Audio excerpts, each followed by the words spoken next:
All right, everybody. Thank you all for coming today. My name is Denise Pinard, and I'm a volunteer with the UC Master Gardeners of Santa Cruz and Monterey counties. I'd like to welcome you to today's program on drought tolerant perennials. Before we get started, though, we're going to get our slides up here, I think, so we can see the presentation. Scott, are you going to be doing that? I will do it. Let's see. All right. Let me share my screen. And let me do slideshow. There we go. So is everyone seeing that okay? Yes. I see a nod or two. All right. So, a couple of things to kind of get our housekeeping out of the way here. Most of us have done a Zoom meeting or two, so we kind of know what we're doing. But if you can please double check that your microphone is muted. And we also ask that you turn your video off to minimize distractions, and it also helps our presentation run smoothly. Depending on your screen configuration, you may find that the speaker view is the best way to get sort of the biggest bang for your buck as far as the presentation. So you may want to try that out. If you have any technical questions, I'm happy to help you with them. So just go ahead and message me in the chat and we'll get things on track for you. One of the things that we've done is enabled the live transcript feature. The button is down near the bottom of your screen, and you can click on that if you'd like some sort of real-time closed captioning. It can be really helpful there. Let's see, any questions or comments for the group? Go ahead and put that in the chat window. We actually are not using our Q&A function, even though the slide says so, but just go ahead and use the chat for that. We'll answer all the questions or make sure Scott's have a chance to look at them at the end of the presentation. I think that that's about all of that we need. Some of you may know about the UC Master Gardeners, but others may not. We've been around as a program for over 40 years now. We're all volunteers. We work in partnership with the Agriculture and Natural Resources Division of the University of California. We all get comprehensive training and provide outreach and research-based education on horticulture, pest management, and sustainable practices for home gardeners in our local communities. One thing I forgot to mention is this presentation is being recorded, so you will receive a link to the recording as well as the presentation slides within a few days at your email. So not to worry about that. And now that you know a little bit about us, I'm going to go ahead and turn it over to our speaker for today, Scott Adams. All right. Thanks, Denise. So welcome, everyone. It's great to have you here with our presentation. And I've been a master gardener since 2020, so fairly recently. I've gone through the whole pandemic stage of trying to be in classes and doing all that with the master gardeners. And I work in agriculture. So I work up in Watsonville. I live here in Carmel Valley. And I am a kind of obsessive gardener. So some of you may have been to the hummingbird talk that I did. That's kind of one of my big hobbies in the garden, but that's what I do. And I do want to mention before we get started that we did kind of break things up a little bit. So though I will mention native plants a little bit in this talk, we are going to have a talk dedicated to native plants. And I think it's going to be a pretty fun one. We're going to do kind of a panel discussion. So I hope all of you can join us on October 12th for that talk. Tell your friends. And so that will be where we will specifically discuss California natives. All right, let's get started. So this is a talk about water-wise perennials for the Bay Area. And I wanted to start with this as the cover slide because I think most of us living here in California and the Western United States certainly kind of rail a little bit when we see this picture of just huge high pressure sprinklers in the middle of the day irrigating turf. And so, you know, I think that there's certainly legitimate uses for turf and reasons to have turf, and a golf course could be it. It may not be the wisest decision, but there are certainly legitimate reasons to have turf. But I think something like this kind of is the reason we would want to know, is there a different way for our landscaping? And so we'll talk a little bit about that, and then we'll get into some of the perennials for landscaping. But here's some of the facts about turf is that, you know, 92% of suburban landscapes in the US is given over to turf. And that to me seems pretty shocking. And, you know, I think that a lot of us here on the West Coast, we know the stresses about water, but still most new construction, when they're building these subdivisions, those homes at least start with turf. So, you know, it's a big issue. And in the United States, there are 600 square miles of turf every year that go in to landscapes. So it's a staggering number. And there are approximately 50,000 square miles of lawn in the United States. So, you know, we look at this picture here and we say, you know, that's terrible, but only 3,500 acre of those square miles are golf courses. The rest of it is homeowner lawns.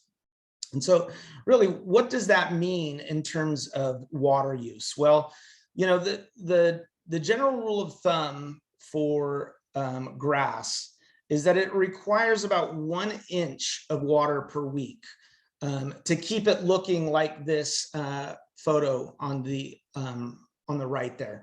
So, you know, there's some differences in turf grasses. There are certainly differences in regions based on the amount of humidity and summer rain, et cetera. But if you average all of that out, it requires about 1 inch of water per week to keep the grass looking green. And we have this kind of idea in our mind of, you know, sprinklers like this, again, in the middle of the day. So there's a lot of evaporation, there's water going on the paths, things like that. But, you know, if you were to calculate it out, and here's the calculation. So back to, if you want to join Master Gardeners, you will learn some of these calculations. And this is basically a mathematical reference to how you would calculate how much water it takes to keep your grass green. Well, I'm going to save you all the math. I did it for you.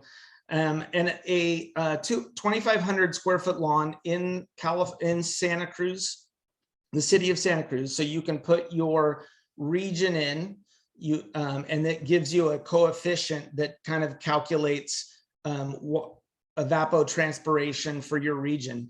It requires 56,000 gallons annually to keep that grass green, which is staggering. And I was going to kind of figure out how to put this into, you know, what is this in terms of swimming pools or something like that. Well, I don't own a swimming pool. I don't know what that means. But if you look at this volume of water, it's 3,100 showers if you're using 18 gallons per shower, which is 8.5 years of showers for a single person. It's amazing how much water grass requires. And the other real interesting factor is that the average lawn size in the state of California is double the one I gave you in this example. And the average size of lawn in the rest of the United States is double the state of California. So, I mean, it gives you some perspective on the fact that there is a lot of water required to keep grass green, and we are using a lot of water to keep our grass green. And to kind of bring this even further, the American Geosciences Organization, they have this handy dandy application where you can log on and see in real time the state of our reservoirs in the state of California. So most of these that are on the eastern side of the state are all fed by snowmelt, and they are generally the initial reservoirs that supply water into our aqueduct system, right? So you can see this capture was taken on the 28th of August. And if you look at Lake Oroville there, I hope some of you have seen it, it's at 23%, super low. And these have even come down since then. But Shasta is at 27, and San Luis, which is a reservoir that is actually fed by these other reservoirs. It's kind of like the battery system. They fill San Luis up as they get drawdown from Shasta. And at 14%, I think it's now at 11%. It's just a puddle. So, you know, we really are in a dire situation in California. And these are what they look like. So you can see Oroville up there at the top. You can see the bridge that goes across it. Down there, you can see San Luis. It's even lower than that now. It is really low. And, you know, if you really want the story of California water, I would suggest you read Mark Arax's book there, The Dreamt Land. But California really is in a water crisis. I think pretty much everyone here knows it, right? We're in a situation that is unsustainable, and we continue to draw on groundwater at a rate that is basically the same as it's always been. People are continuing to irrigate and pump out of the aquifer at the same rate. And so, you know, what can we do? Well, I can't impact golf courses too much. You know, there's not much I can do, and I certainly don't want this scorched earth world. And I also don't want to be the guy that's got brown lawn all summer long, right? There's something else we can do, and we can be in control of our landscapes, and we can probably influence some people around us to do something different. And so that's really what this talk is about. We're going to talk about how can we be stewards of this water and yet have a landscape that's edifying for ourselves and others. You know, I think that, you know, especially in this pandemic where people were on lockdown, when I was walking around in the afternoons, I enjoyed visiting and seeing people's yards that had birds and flowers and insects and activity. You know, it's encouraging, and it's encouraging to see the intent and care and passion of the gardener that lives there. And, you know, I like it when people stop by in front of my house and I'm kind of just looking out the window. And, you know, I think that as gardeners, that's part of the fun. And I think that that's something that we should strive for. So really, I think, you know, what I'm advocating for is that we really need to make a transition, again, from lawn and high water use to something like this. You know, we want to look at, you know, what can we do that's going to be low to no supplemental water. You know, you look at a landscape like this, and it's probably, there may not even be an irrigation system there. They're probably relying on just winter water and some, you know, maybe fog influence. But if you were just to think, what would that surface area of that lawn right there, if it was in grass, you know, what would be the water use compared to what you see there? You know, it's going to be pretty high. So, you know, this first step, I think, is, and we all know this, is that we really want to reduce or eliminate the area in the landscape devoted to turf. You know, we want to see if we can not put in woody perennials that are going to still look great and fill the surface area of your yard and yet be a fraction of the water use. And I just want to mention that, you know, I've seen some of the turf, you know, the astroturf, the fake grass going in, and it's really not a good solution. And the reasons being there's a number, but this material really reflects heat back into the environment. So you're creating a lot of heat with this material, and the products that are in it, not only just the petroleum itself, but there's chemicals that are put into this that, to maintain the color of it and keep it from degrading too fast.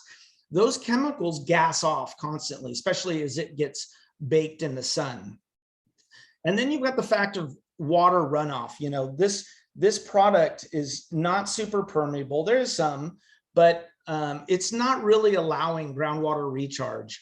And so if you put this in, that water is running off and it's going to somewhere else, and someone else is having to deal with that. So, there could be flooding issues in your neighborhood. It may end up all in the storm drain, and not impact your neighbors or, someone down the street. But the problem there is that it's at that point, it's got microplastic contaminants in it. It's got the chemicals from the plastic itself. It's not really water you want running into your creek. It's not going to be water that you certainly want to be drinking. And then, there's a real environmental impact with anything plastic like this. There's a heavy impact when it's made. There's a ton of plastic dust, little scraps, all that kind of stuff.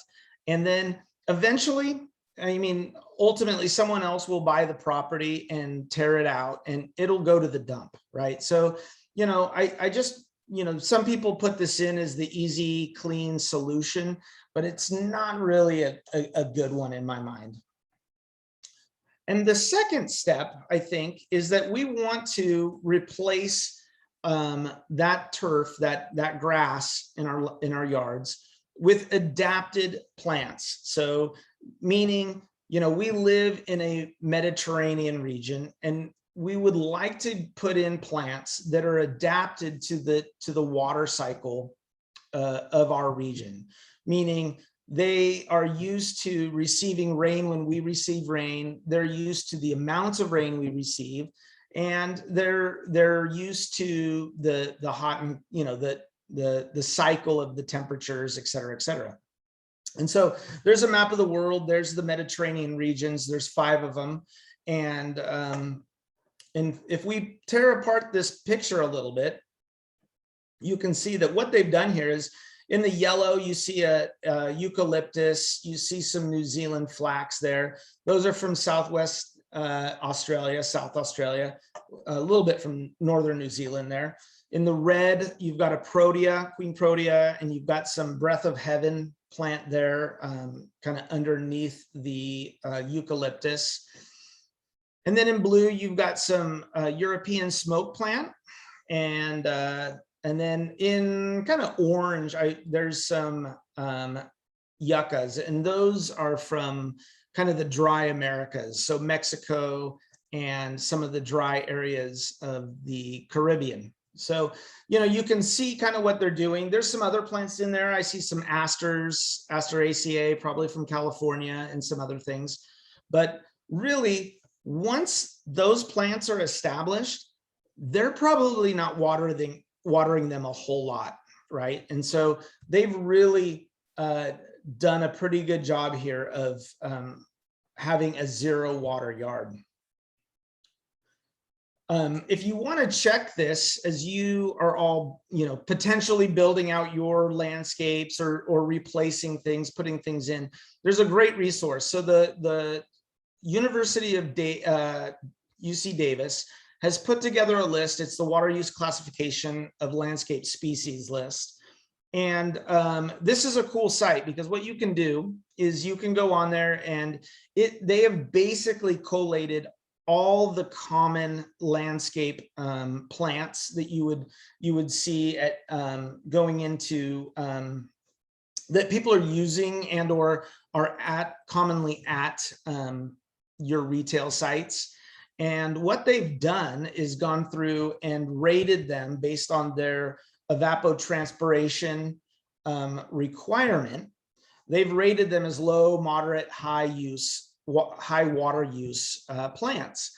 And so what you can do is you can go on there and you'll first start in, you'll be putting in your region. And that's important because obviously there's some differences. If you're in Santa Cruz, Davenport, for example, your water requirement for the same plant, if it was planted in Napa or Sonoma, is going to be very different, right? So what they've done is they've gone through, there's some coefficients that they use, but you can go on there, and I did this. This is Santa Cruz right here. You've got your European smoke tree, and you can see that it comes up as low water. So it's just kind of a way of double checking plants that you would be considering in your yard. I mean, I would consider, I would hope everyone's going on and instead of just going to the retail outlet and just buying some plants and bringing them out, you would want to kind of do some research and see, are they going to be something that's going to be compatible? If I'm putting low water use plants in, and I want it on a drip system, for example, you're going to want to make sure everything's kind of on the same water use group. Otherwise, you're going to either have things that get overwatered or underwatered, right? So this is a really useful website. So let's talk about the plants. And I love this photo. So, you look at this home, and, this could be anywhere, right? This could be Watsonville. This could be Salinas. This could be somewhere in Santa Cruz. It's actually in San Diego, but, you can see that over there on the right side, there's a tree aloe, which are fantastic plants from South Africa. You could use a yucca there, but they're not quite as Dr. Seussy as these. And I see some succulent Euphorbias, which are those cactus like plants. Those are from East Africa, and they call them African milk plants commonly, but they're fabulous plants. And then I see some aloes, again, from South Africa, succulents from South Africa. And then you've got these plants that are kind of trimmed up into meatballs here in the hell strip by the street. I believe those are emu bushes from Central Australia. And they're commonly used in these kind of deserty Southwest landscapes. Not the best use of them here, but certainly very drought tolerant.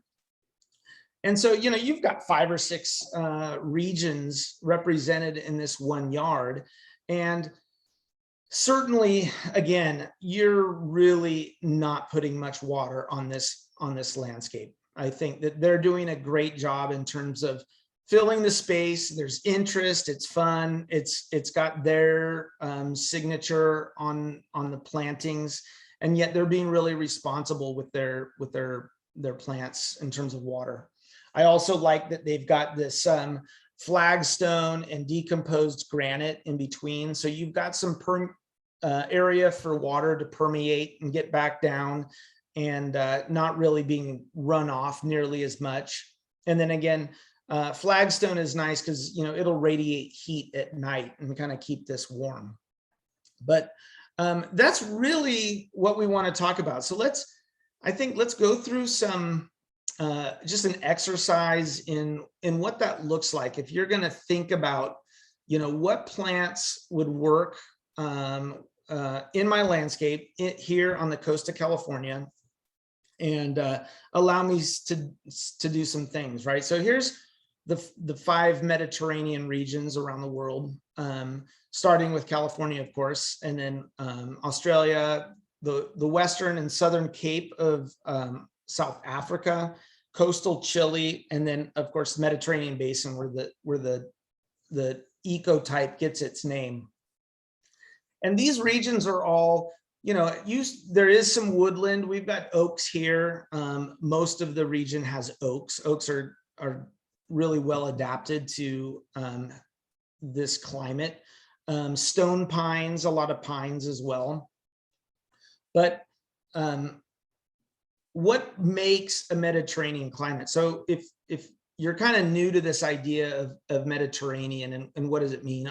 You probably know that we live in a Mediterranean region, but they're really regions that have cool, wet winters and hot, dry summers. Okay, so as opposed to somewhere like the Eastern United States, where you have cold, dry until you have a frost. They're cold, dry, and then they have supplemental winter or rains in the summer. They have high humidity. We have low humidity. We have cold, wet winters, and then our summers are dry. Usually we might not see rain until, we'll see a little bit maybe in November, but most of it comes in the spring.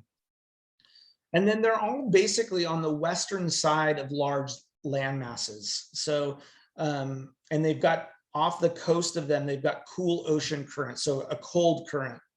And what that allows is a very significant marine influence. So if you're in Pacific Grove, if you're in Aptos, you know this, right? You get fog, and in summer can be some of your nastiest months. In a place like Scotts Valley, you may also get fog, but it may be a high fog, and then it's pulled, it disappears pretty regularly every day.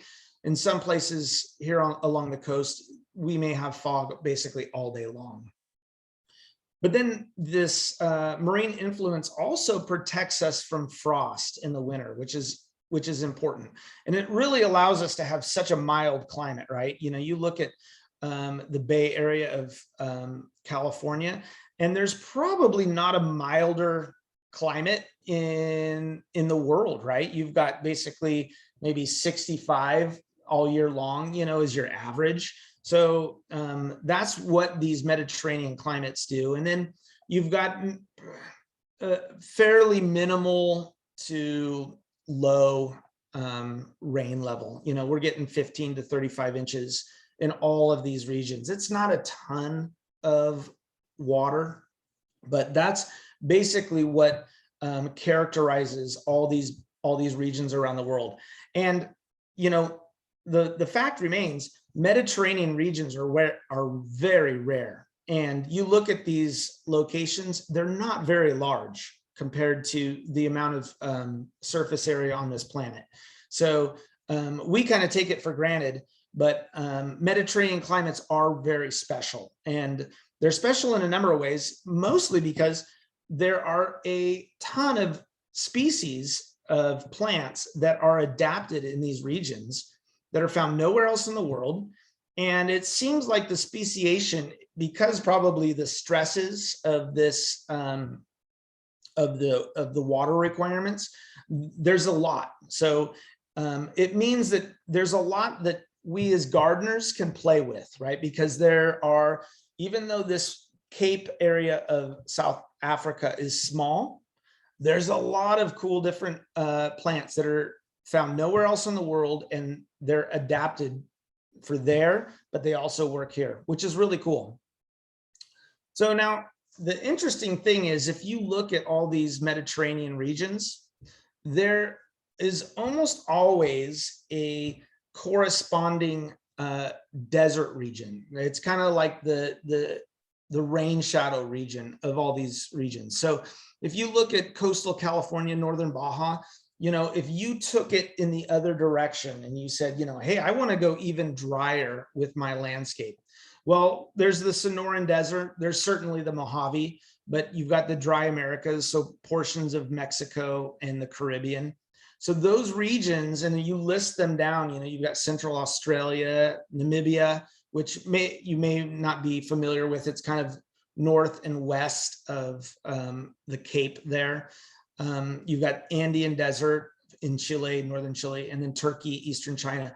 All these regions, these plants would also work here with some, a little bit of work and consideration by you, the gardener. They like heat and high sun exposure.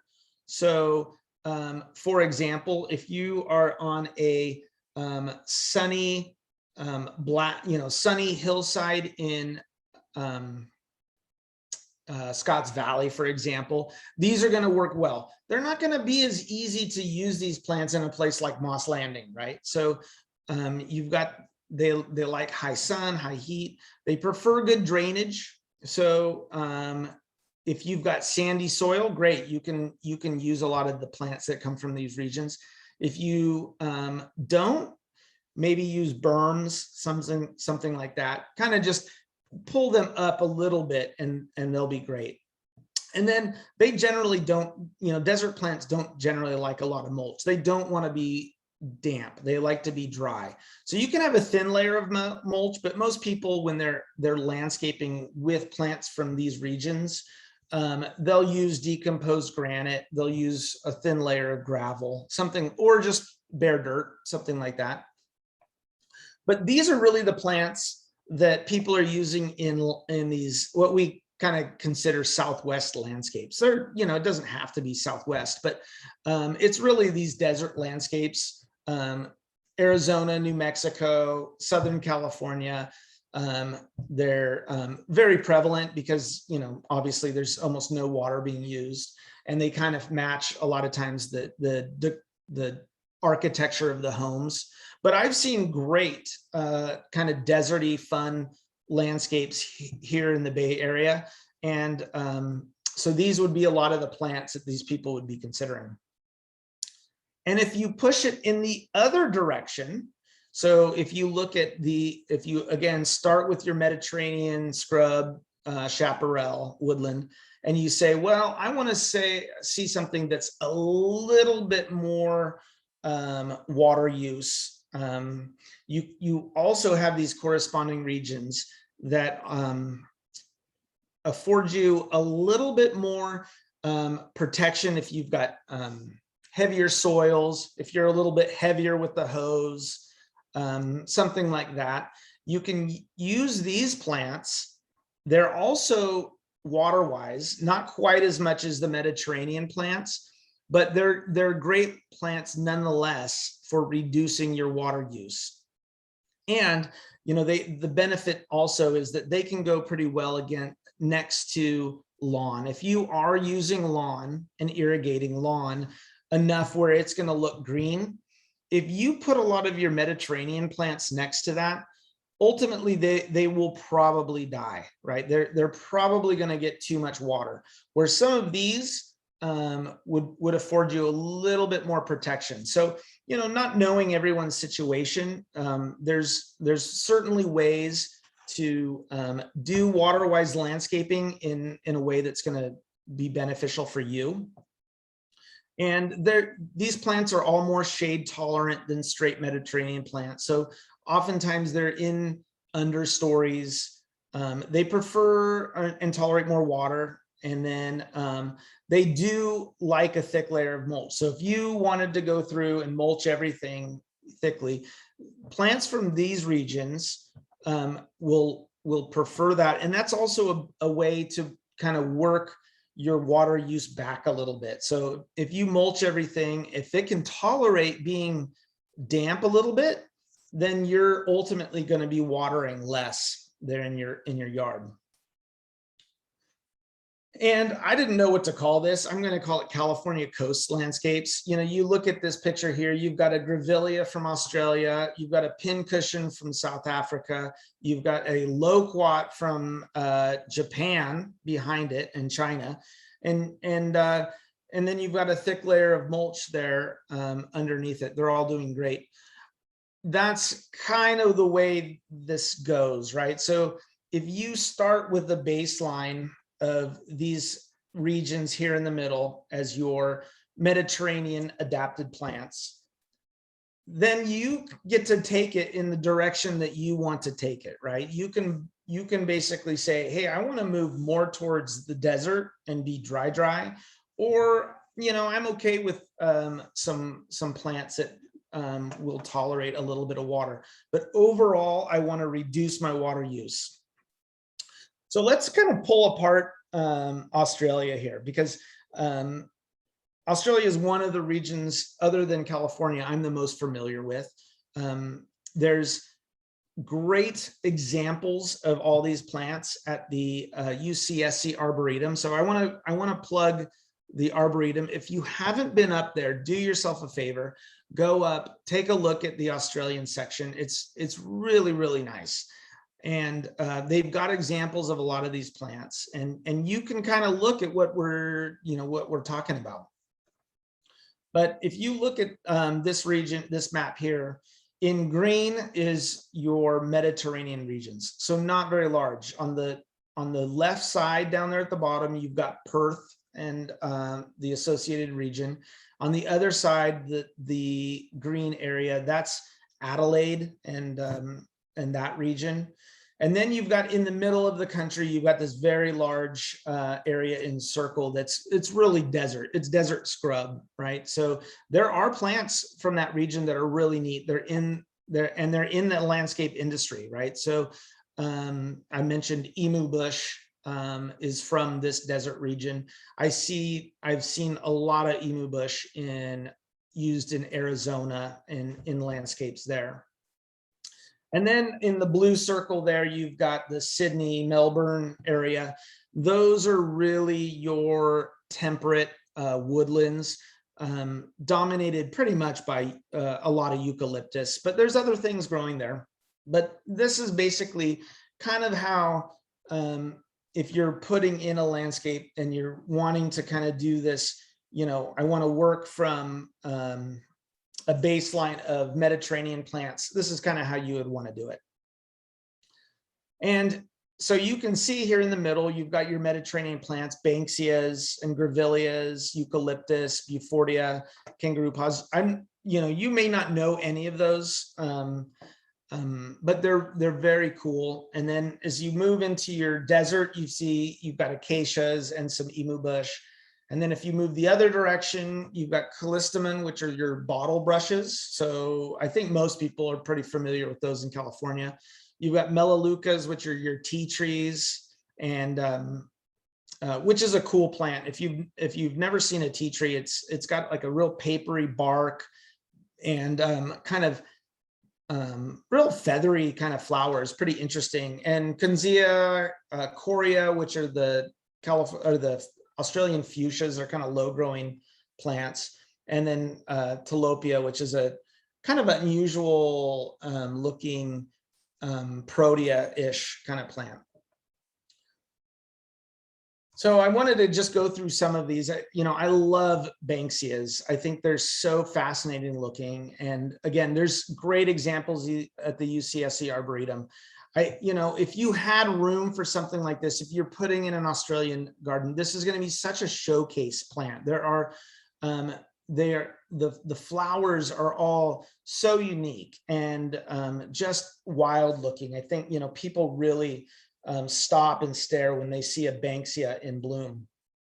And they're the main woodland trees in Perth. So if you've ever been to Australia and you go to Perth, they're the main tree, and there's some of them that are huge, right? And these flowers, these cones are all nectar laden. Here they're usually really loaded with bees, but they're providing nectar for the cockatiels and all the birds there.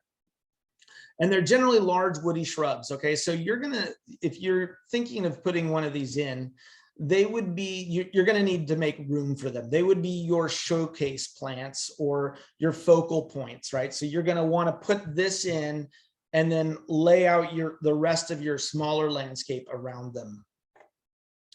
If you didn't want to do something so big, you can use the Grevilleas, which are also equally as amazing. They come in an amazing array of not only just flower colors, but there's a lot of texture and interest in the foliage. I mean, you've got some that are really needle leaf like, and then you've got some that are oak leaf like. They're really cool in that regard. They're evergreen, and then they flower for a very long period. So there's not a lot not to like about Grevilleas. And you can see there, even at the Perina one down at the bottom, they can be either bushes, they can be even kind of clipped into small trees. but they can also be ground cover. So they're really adaptable in your landscapes. And then another one, this one is from the woodland side. So this is the bottle brush. And most of us kind of think of this kind of ubiquitous red version over on the left and you say, it's kind of boring, but there are really cool versions of bottle brush that you can use. There's yellow flowered versions. Of course, there's the standard red. There's this hybrid in the middle that is pink and can either be kind of a willowy bush. It can be pruned into a tree. And then, it's really, these plants are super adaptable and they can be clipped in a easy, I guess they're easy to work with in the landscape. They're something that you can really tailor. If you need to use a privacy screen, you can use bottle brush. So, there's something that I really like. They don't have the same fertilizer problems that the others do. And I'll talk about that in a little bit. So they're easy to work with for the homeowner and they tolerate a lot more water. So again, it's hard to kill these guys. You have to kind of work at it if you're going to kill a bottle brush. And again, you can shape them. There's small miniature versions. Little John is one of them that you can kind of use, or you can have these big ones. So I really like the bottle brush. I will mention New Zealand. I wasn't going to do this, but I think there's some interesting plants from New Zealand that are really fun in the landscape and are good water plants. You've got shown there, you've got the Christmas tree, which is, I see this a lot in San Francisco, Monterey as a street tree. Can be a little messy, but I like that it blooms in the winter. It's got cool silvery foliage, almost a little bit like pineapple guava foliage, that kind of coloration, and these beautiful blooms. So, I really like this in terms of a tree option. And then, of course, you've got the New Zealand Flax, which I like. New Zealand, there's a lot of colors. Again, it's a little ubiquitous. We kind of get used to things that are just used in parking lot landscapes, but I like that it's a different form, it's different structure. There's ones now that have a lot of pinks and bronzes to the coloration, or of course you can go for the classics. There's some of the old school that have like the yellow striping and the green blades. Again, but they're a good contrast with succulents and things like that, and I really like that. And again, you have the New Zealand tea tree, different than the one in Australia. These are more bushes. They can be clipped as trees, but I see them oftentimes as bushes. They've got these beautiful flowers and small needle-like leaves. You can keep them tight as hedges. You can kind of let them go. They're nice. They have interesting little seed balls too, which I think there's a lot of interest to that plant. And again, that's one of the ones that you can kind of kill with overwatering. So be cautious with that. And then you've got South Africa, and there's almost too many to show, right? So, you've got your proteas and your pincushions and your coneflowers there. The top, you've got lion's tail, which I see pretty frequently now here. You've got the aloes and tree aloes. The candelabra, if you go to Wilder Ranch at the home there, they've got a massive one that the kids all run through. Really neat. And then what else? Well, of course, the ericas. Again, if you've ever been to the UCSC Arboretum, up the hill from the gift shop Nori's, they have the erica bed, and it's so cool. It's one of the neatest spots in the Arboretum in terms of just a single genus group kind of clustered. I love that spot. And then you've got the South African bottle brush, which is probably underutilized. I have one, and I think they're so much fun, and I would hope that more people would kind of experiment with the grayas. There's only 3 species. Most often everything's the Southlandia, I think is the name of it, but they're really fun. And if you've ever seen one in bloom, you would wonder why more people don't plant it, with its kind of bright orange flowers that are kind of held in tight to the woody stems. Really cool. And it's got big kind of leaves. It looks like something that wouldn't be from South Africa.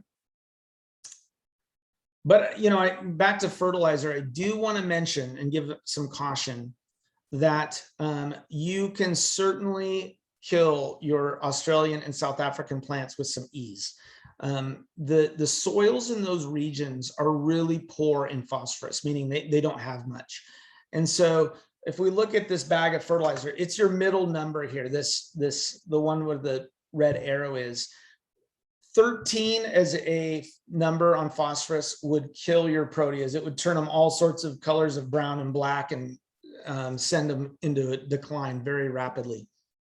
So, you want to be cautious and do some research. Not all plants from those regions will die to this, are as susceptible, but you don't want to kill your $80 protea on day one with all-purpose fertilizer. And, here's the lesson. And I would suggest, to be honest, these plants are used to surviving in soils that are very lean. They're very efficient feeders. They probably don't need fertilizer. So when in doubt, don't fertilize them. I've got grevilleas up by my street that I put in.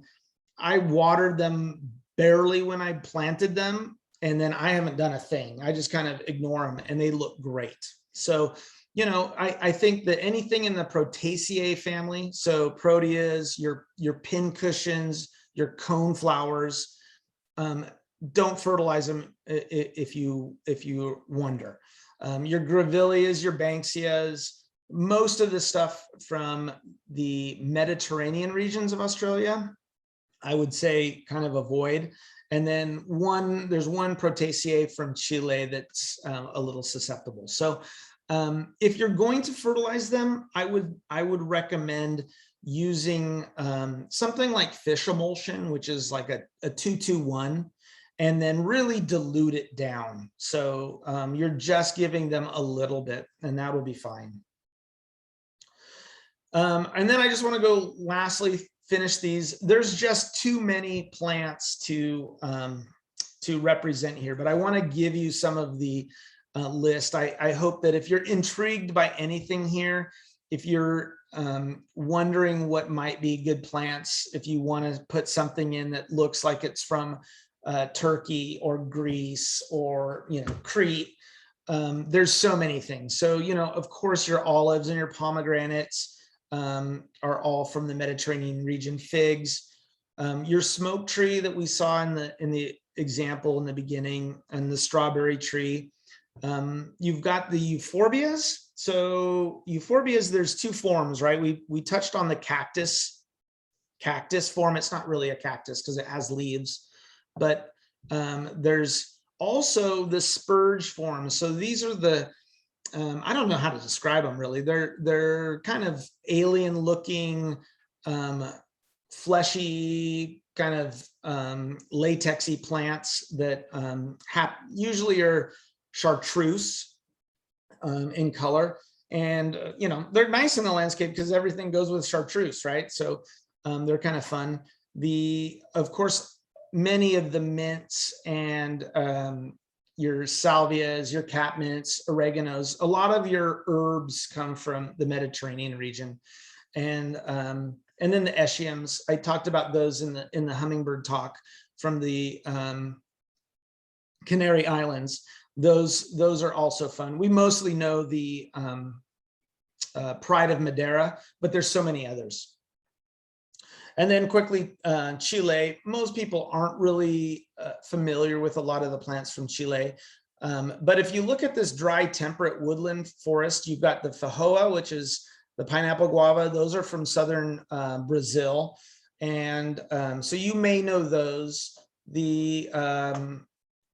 And what else? The cacti. So there's a lot of cacti that are in the landscape industry that are from the Andean desert kind of region. And so there's a lot of plants from Chile. We don't really recognize them, right? But they're in the landscape industry. So now that we've kind of gone through some of the regions that you might be considering, and we've been talking about exotics in this talk, and so we really do need to talk about landscapes that are responsible landscapes. And this is not it, right? This picture is pretty much what we are trying to avoid now. This is, now they're calling it highway ice plant. It's from South Africa. Someone planted it at some point to, I don't know, hold down hillsides, look nice maybe again along the road. But this is really a disaster, right? This is 5 acres of one species of plant that's just spreading. And you think about what this meadow was prior to ice plant. It was probably certainly coyote brush. There was bunch grasses. There was probably bulbs and many plants that were providing food, habitat, and service to the ecology. And this isn't doing it, right? So as people planting plants from around the world, it really is our responsibility to know what we're doing. So, and of course, many of the plants that are infesting acres and acres and acres of California now are escapes from ornamental plantings, right? So we need to do our due diligence and just kind of know that everything that we're planting is responsible and is not going to escape. So the California Invasive Plant Council has a great website. I love this website. It's laid out very well. It's easy to find information. They update it regularly on both information on what they're discovering. They've got projects that you can be a part of. There's interesting things going on here. And they have a great list of plants in horticulture that are on the invasive list, right? So I would encourage everyone, if you're putting in a landscape, come to this site and just confirm that nothing that you are considering is on this list, right? And if you do recognize stuff, even something that's not that you're not considering, but maybe it's in your neighbor's yard or behind the fence, you can, if you've got that relationship, maybe just mention that, hey, that blackwood acacia, you might want to hit it with the chainsaw, something like that. But basically, we just want to be responsible. And the fact of the matter is that we should not assume that because a plant is is on sale at a retailer that it isn't invasive. It's on us to know. And I can tell you how many times I've seen French broom for sale at the big box store, and it's unbelievable. And there's English ivy being sold all day long, somewhere, and I'm sure somewhere someone is selling highway ice plant of all things, right? And certainly green fountain grass, which is now infesting all sorts of regions down by Santa Barbara, right? So as a gardener, we want to do the right thing, and Plant Right is another great resource for us. It goes through basically the common plants that are still being sold. And oftentimes they will give you they're very on the nose about it, right? Do not plant, right? And it's got a list of them. But they also have lists of suggestions. So if you are considering something like this, plant this instead. And I think that's really helpful, right? So it basically tells you, hey, I'm looking for something that's a grass, and I appreciate that. I like the form and motion of grass in the landscape, but we have to be smart about it, right? So this is a great website. I really encourage all of you to check it out and just inform yourself about what is potentially still on sale, right? That is a invasive plant. And I think the other thing we really need to talk about, is fire-wise landscapes. I think this is super important in California. It's super important in all of these Mediterranean regions. We had Greece was on fire. Before that, we had Portugal was on fire. Certainly, here's a picture of Australia on fire, right? It's the reality of the world we're living in. And, it's really apropos that we're talking about this now because, we have giant sequoias being wrapped in tinfoil as we speak to try to save them from fires, right? It's incredible. And we've got certainly some warm heat wave like weather right now.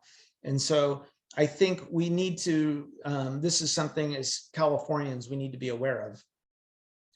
And the fact is that many plants from these Mediterranean regions are fire prone and fire adapted, right? So they oftentimes have oils that promote burning, and they do need fire oftentimes to reproduce, right? So I don't think we need to be scared of these plants. I think we can use them responsibly in our landscapes, but we just need to be aware that there is some potential for these plants to be a little bit dangerous, right? But I think we can do it wise and be okay. Oftentimes these plants do have a dormant period during the dry season that makes them exceptionally fire prone. I'm going to give a couple examples from California natives because it's kind of what I know the most. But if you look at woolly blue curls, which is a it's common in landscapes here, mostly in Southern California, Santa Barbara.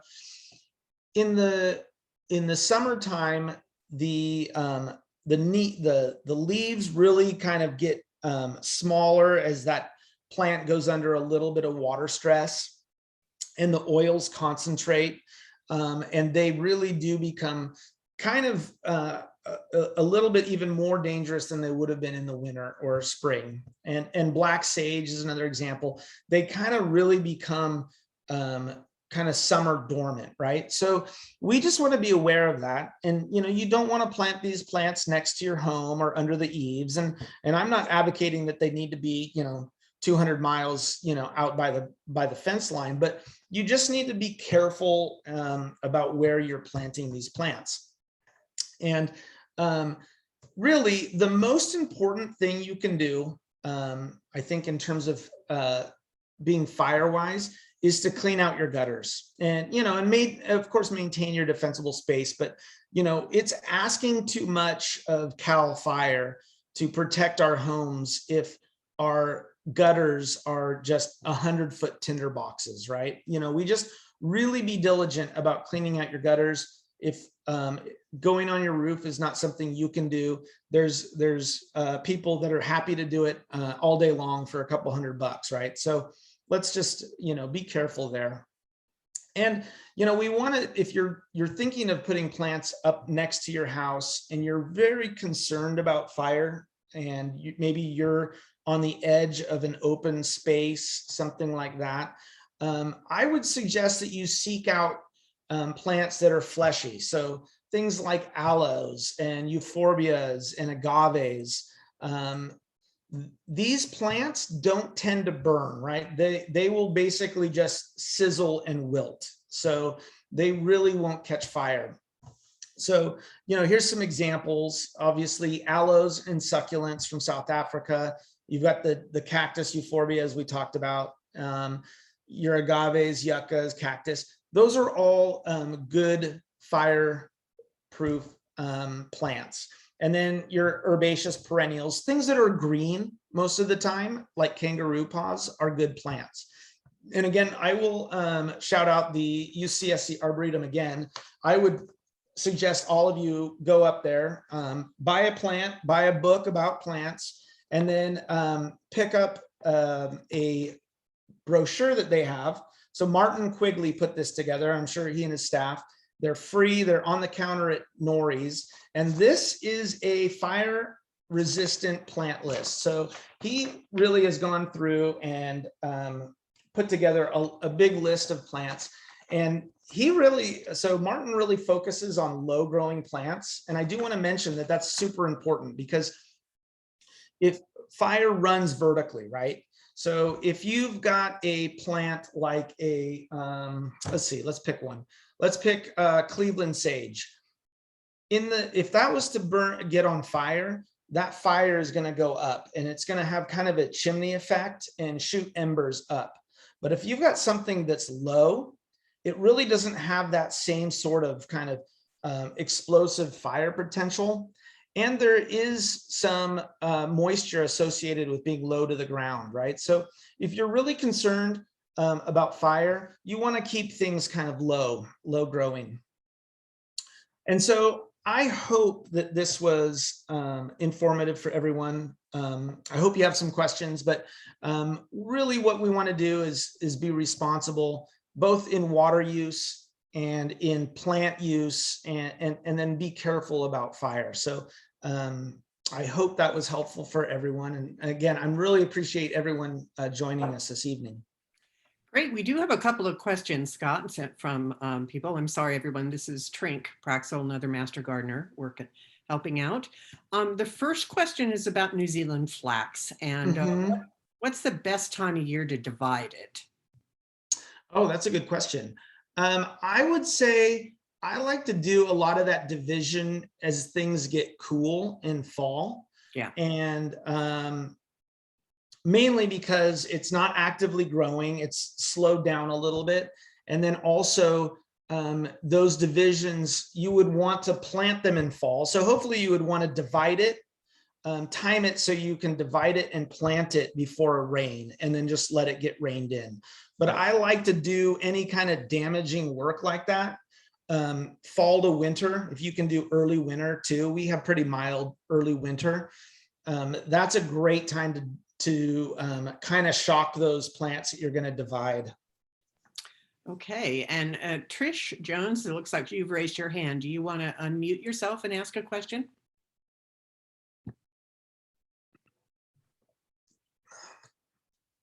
Trish, are you there? Looks like not. So actually not a lot of other questions yet. Let's see. Oh, here's one. Lots of compliments on the presentation, really great. About propagating Euphorbia and Protea. Yeah, so Euphorbia is quite easy. So if you're talking about the spurge forms of Euphorbia, the ones that are from the Mediterranean, just collect some seeds and you can germinate them really easy. You can also divide them. Just be careful. The sap on Euphorbia is very irritating. So, wear gloves, but you can also divide those clumps. In terms of the succulent Euphorbias, I believe they operate more like succulents or cacti. You're going to break off a branch, let it heal a little bit, and then stick it in the ground with some well-draining substrate. So something with a lot of perlite in it. Right, great. And Doug has a question about the Pride of Madeira, about whether it's from the Mediterranean region. Can't remember where it was in your chart, and that they've grown. He's seen some that grow quite large. Is it a fire hazard? They are from the Mediterranean region. So Pride of Madeira is from the islands of the Canary Islands, which are now having a volcano. But so they are not as, they don't have quite the oils that some of the other fire plants have, to my knowledge, but they are kind of, they've always got a lot of dry associated, drying leaves with them. And the wood is not really dense wood. So I would say that by and large, they're probably, I don't know that they're a fire hazard, they're not going to be explosive, but I think they would burn pretty well, to be honest with you. Yeah. And they can get quite large. So I would say that they can get, 8 to 10 by 8 to 10, something like that. They can also be controlled with pruning as well. Very much so. In fact, the best ones I've seen have been kind of airy pruning, and then you let the new growth, you prune them kind of hard, and then new growth kind of comes in. Pride of Madeira, cut spent blossoms. Well, it's kind of a time thing. I don't love the look of the spent blossoms, so I always cut them off. Yeah. And that's another way of pruning as well. Yes, 100%. Yeah, great. Okay, any other questions here? Anybody? I did see one early on, and that was, maybe you can speak a little bit about when we're not using natives, how that affects our local pollinators. Yes, it is a great question, and I would say that many of these plants, so let's talk grevilleas, for example. Most of these plants that are from South Africa or Australia, in terms of things like honeybees, so anything, honeybees are native to Europe, so anything oftentimes from the Mediterranean region is very pro honeybee. And anything that's from a region that has sunbirds is also going to be pro hummingbirds. So things like grevilleas are all visited and pollinated by hummingbirds as well as honeybees. The native bees, it's a little hit and miss, right? So for example, most of your sages from Europe are really more honeybee designed. They're not quite the same as the bumblebee plants. So those plants tend to come from the Americas. So, you're looking at your California natives, but that's not to say that they won't visit them. I've got, I was looking at some lobelias from Chile here, and I had amazing amount of little native bees working that plant. So I think most insects will figure it out and will use, if there's nectar and they can access it and they can learn how to do it, they'll do it. It's really the challenge with exotics from around the world is really more with your lepidopterans, things that have caterpillars. Some of those insects are such specialists that they're the ones that are really left out high and dry when we bring in some of these. So I would encourage everyone, plant a good percentage of California natives as well. Do both, do what you want to do in the garden, and then just fill in the nooks and crannies with California stuff. Yeah, I agree with that. I think callistemons, your bottle brushes, your grevilleas, there's so much insect activity on those plants that you're going to be, the insects that are getting nectar, they're not going to be wanting. It's more the things that are feeding on the plants themselves. If we're talking about concern for the insects. Yeah, I agree with that. Okay, this last recommendation here, excuse me. Sorry, last recommendation for the Arboretum. So I think that probably covers everything. I'm sorry about the barking dog. I was going to move us to just kind of some final information. And let me actually, so I don't think this is the most. I don't think this is the list. Yeah, stop sharing and let. All right, let me see if I can. Let me share How do I cancel my share? That's a good question. Stop maybe sharing. I'll take it over. How's that? There we go. I figured it out. Oh, you did? Okay, great. I should be able to. Let me know if you can see my screen. Can you? Not yet. Not yet. I think that is not working so well. Now, can you? Yes. Yep. Okay, great. And let me just show this slide here. Let me get to the end. think I had this. Sorry about this, everyone. It was a little complicated. Okay, some updates, more recent coming soon. First of all, please don't miss our plant sale. The Master Gardeners of Monterey Bay will be doing our plant sale October 11 to 24. If you've registered for our classes, you should also receive a newsletter and some information about this. But you'll also just find it on our website, a link to it. It isn't, you know, you'll be able to order online and then go and pick it up, as we've done the last couple of sales. And all plants raised by Master Gardeners, very healthy, and it's a wonderful way to help us support these kinds of presentations for the public. We'd also love to have your feedback on this particular presentation, as we ask after each of them. And that link you see there on this slide is the link for our online evaluation. And Denise will also put that in the chat so you can pick it up there. Please do that one soon. We appreciate that feedback right away. But you'll also, in a couple of months, receive an email from the UCANR Master Gardener program statewide, and they'll be asking you questions like, how did you use this information that you got at a Master Gardener program? And this is a great way to raise money for all of our Master Gardener programs throughout the state, because it shows the impact that we're having on home gardeners. So we have some events coming up, a great class on child-friendly gardens for those of you with kids. This presented by one of our Master Gardeners, Anne, who really has turned her garden into a child heaven for being outside and learning about plants. So you love that. Gardening with native plants again on October 12th, and straw bale gardens on October 26th. So watch for those.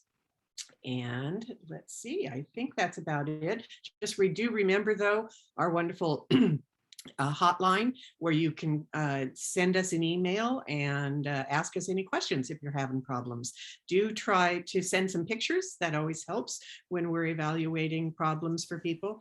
And then we'll use some of the tools that we have learned through UCANR on how to solve that problem for you and let you know. So I think that's it.